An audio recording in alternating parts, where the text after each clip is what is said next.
enjoyed Dr. Suneet Varma's talk. Suneet Varma is a professor in Delhi, and he has given a talk before here, and because he is associated with Aurobindo and Aurobindo's work, it was apt for celebrating 150 years of Aurobindo to invite him to give a talk on a topic called the Indian culture and psycho-spiritual roots of dominant traditions and rituals. Professor Suneet Varma is a Ph.D. He is a professor at the Department of Psychology, University of Delhi in India.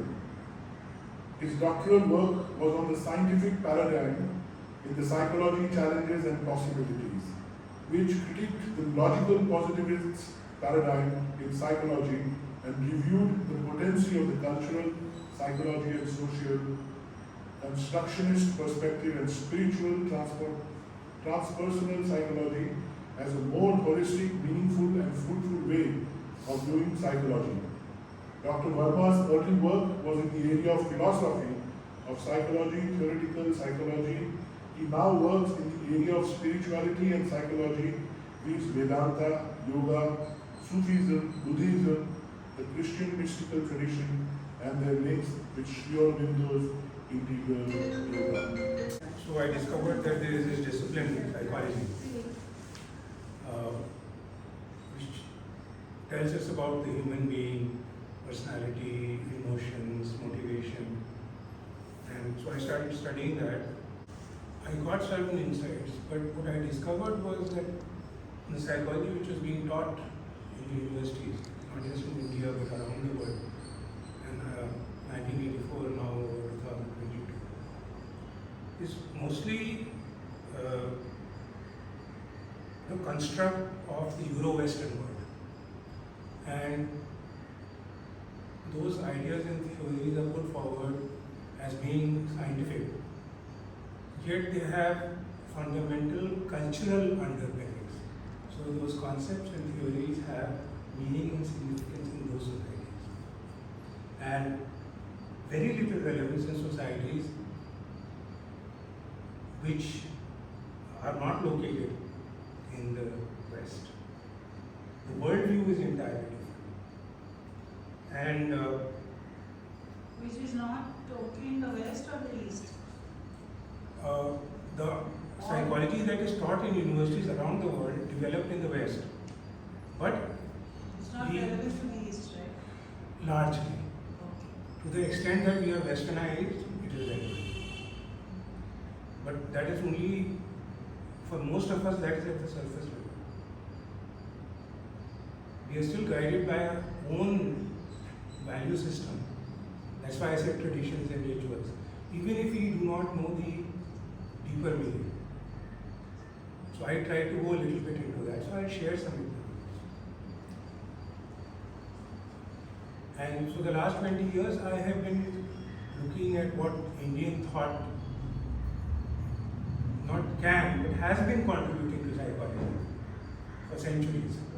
And even in modern academic psychology, Sigmund Freud was influenced, well-known person. Carl Jung was influenced.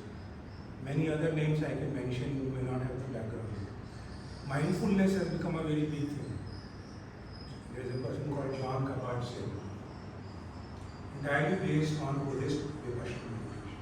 He acknowledged it earlier, now he doesn't talk about it, and his students don't talk about it. 100% based. So,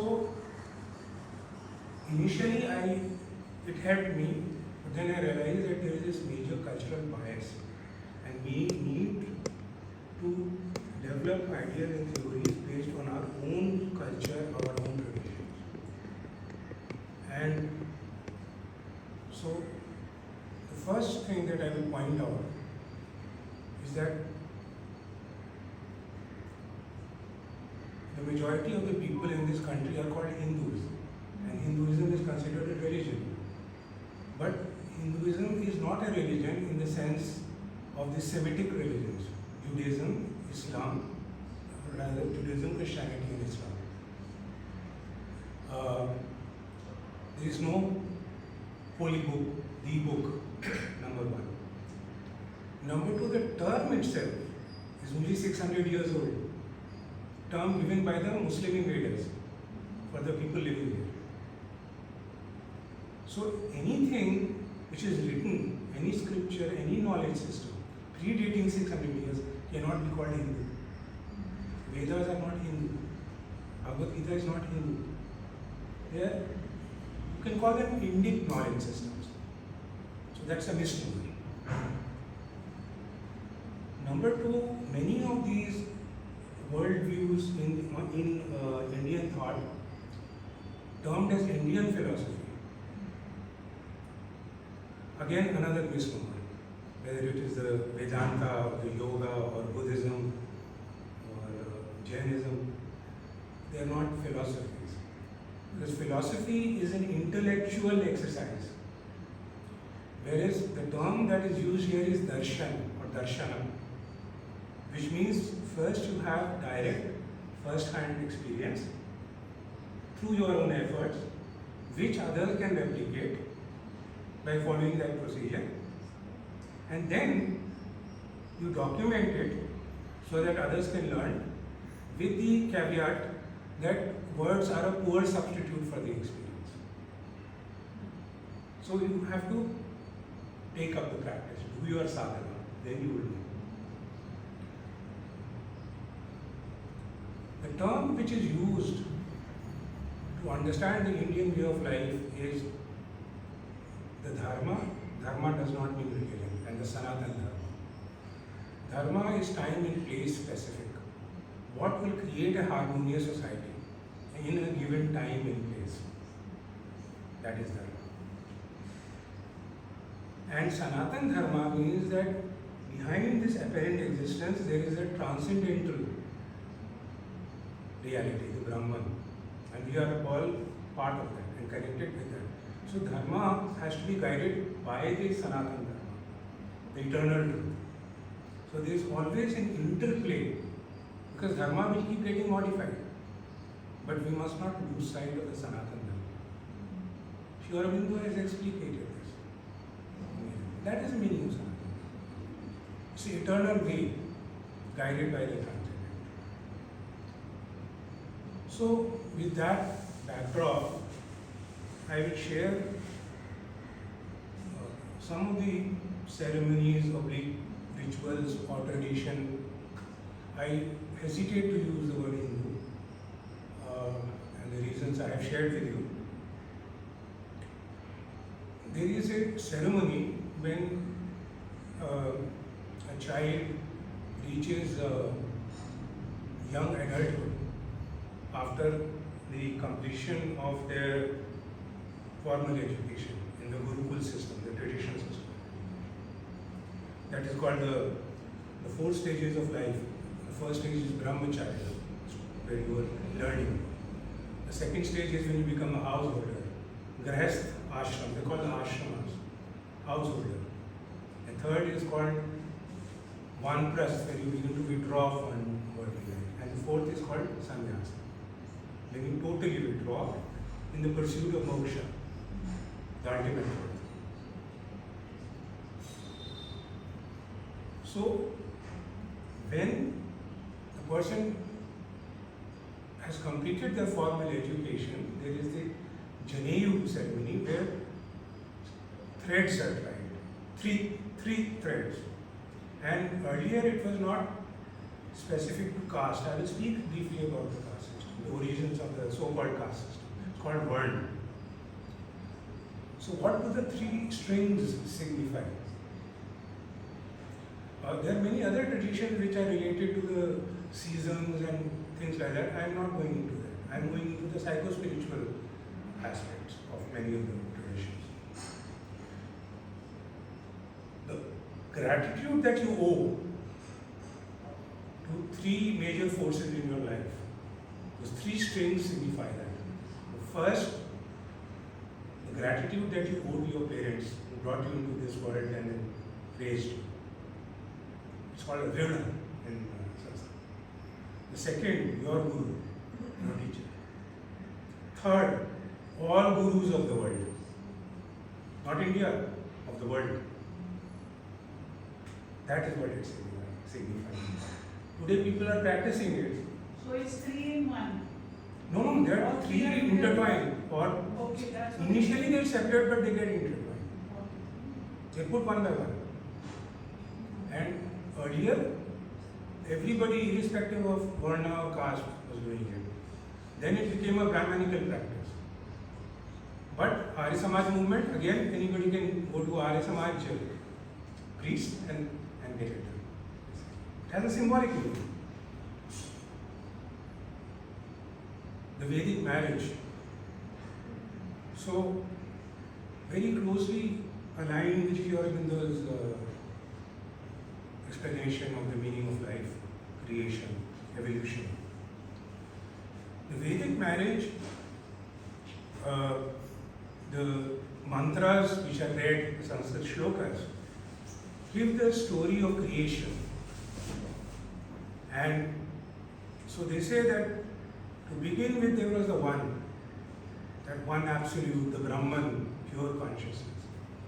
To make it simple, they say that the one became lonely and therefore created the other, something to interact with. And through that process, eventually matter came into existence. Eventually the galaxies, the solar system and Earth, as far as we are concerned.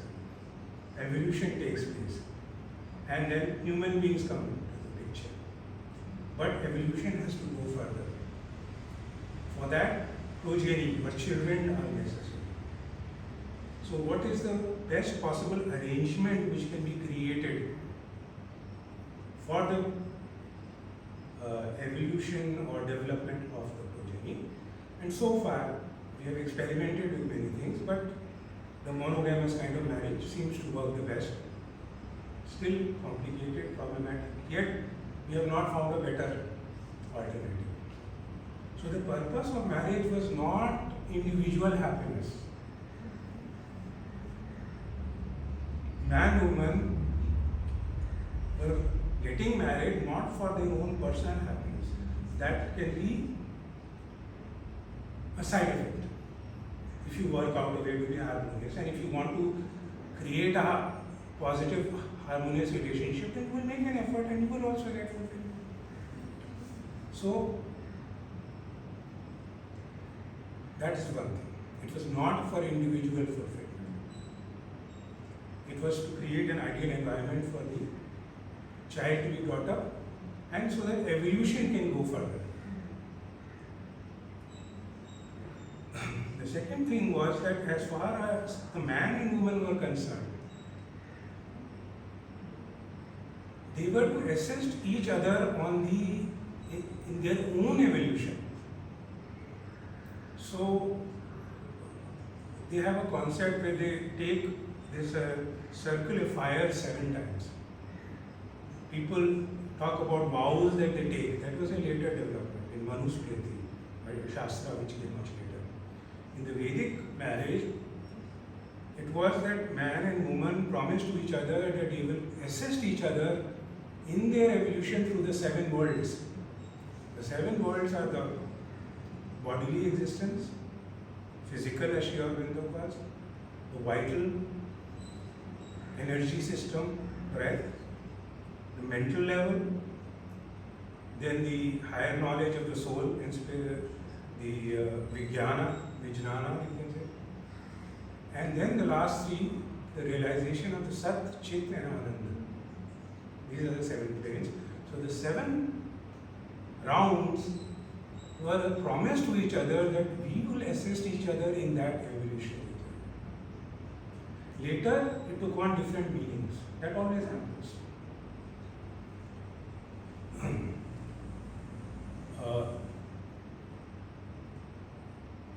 The caste system, so-called, it's a term used by the British, but it is actually Varna in Sanskrit, explained in the Vedas.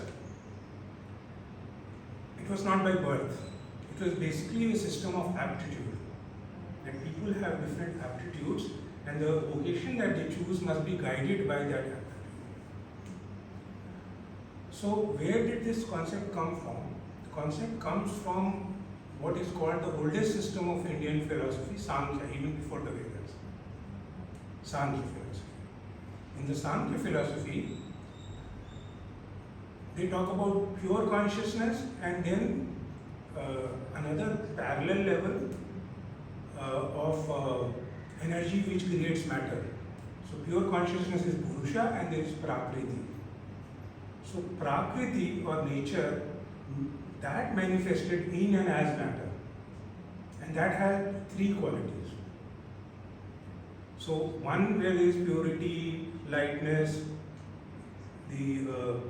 as it manifested in human beings, the pursuit of truth and knowledge. So the people who had that aptitude were called the Brahmins, not by birth. How is the aptitude determined? I'll tell you.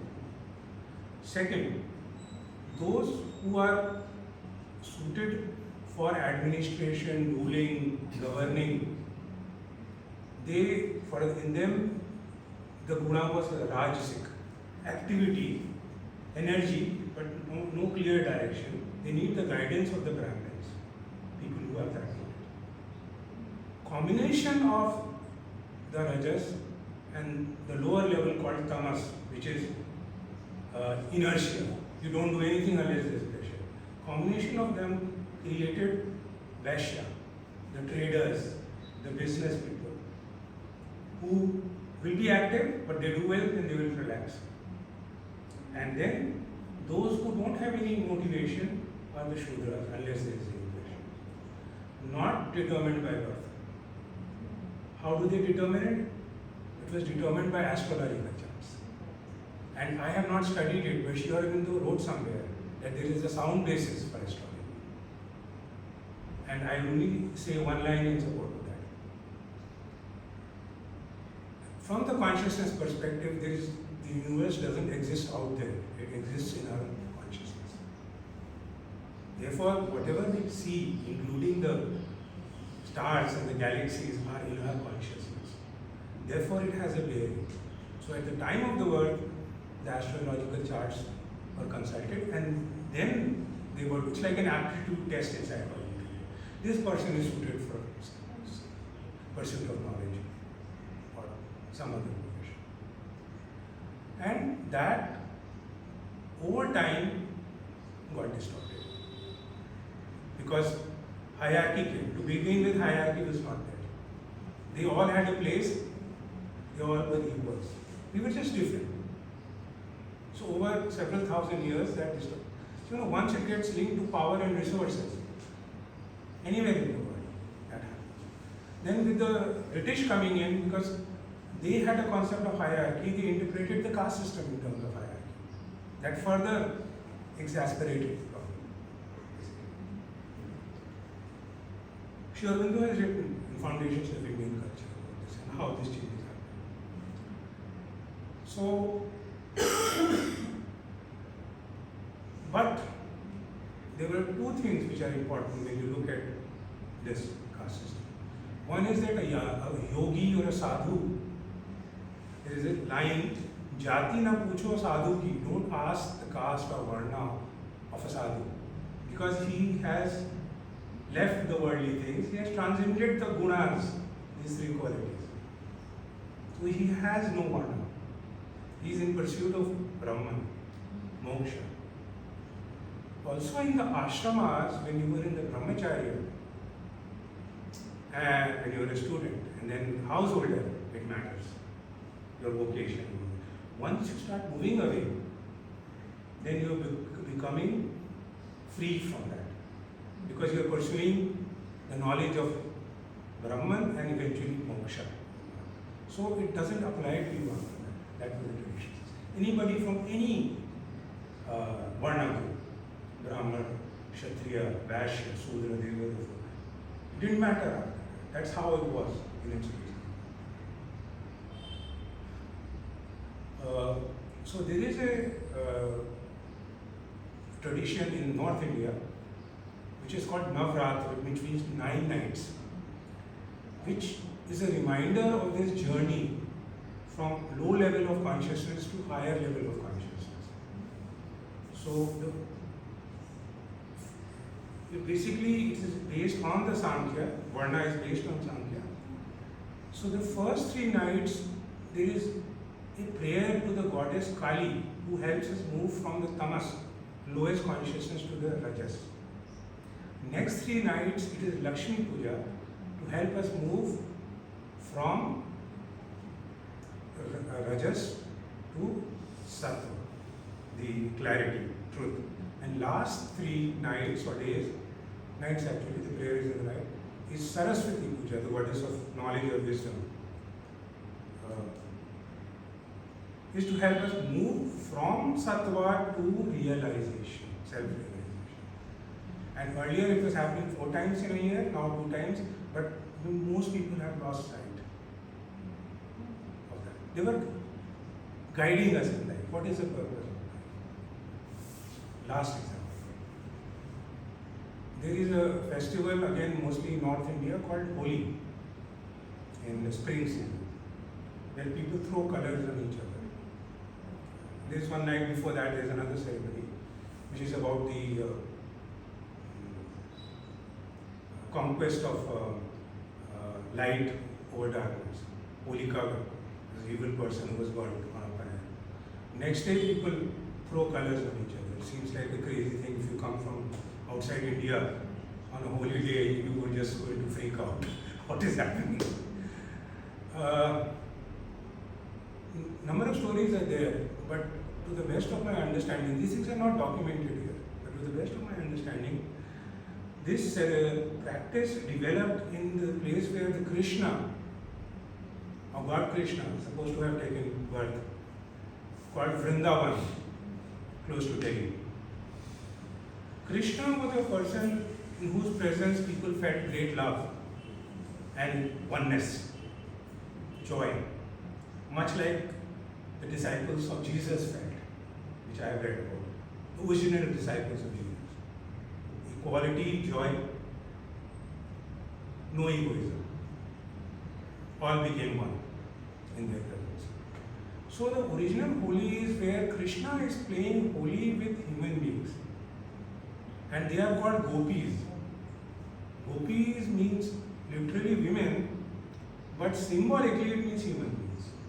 So in all bhakti and Sufi poetry, human beings address themselves in the feminine gender and the divine in the masculine gender. Because there is only one masculine figure, the divine. We are just drops of that. So basically, it was a reminder that such a person lived amongst us, and we should aspire for that, to imbibe that kind of love, joy, and oneness in our life. And the metaphor, the word they use is rang. I want to be colored in the color of Krishna. Bhakti Sufi poetry. And many other Sufi Bhakti saints in the poetry, they talk about that. I want to be colored in the color of that saint, in whose presence I feel that joy, oneness, and love. In this way, we can look at many other rituals. And so these are not blind practices. They are not superstitious practices. They are grounded in a very systematically thought out worldview developed over not centuries, several thousand years. We have temporarily lost sight of it. And Sri Aurobindo said that we have to recover it, including all these things. Of course, he was talking about the knowledge of the Vedas, which is more difficult. But even if we are guided by these, so thank you. I wanted to, requested me to keep it short and crisp. So I think this will give you an idea, because even many Indians are not aware of the roots of all these practices. Really, thank you so much for this lovely talk. Most of us get completely lost in the rituals rather than in this real meaning. Most of it are symbols. And today's talk actually brought a highlight on how to look at the essence rather than just look at the symbol. And thank you for bringing light to that. Thank you so much. Thank you.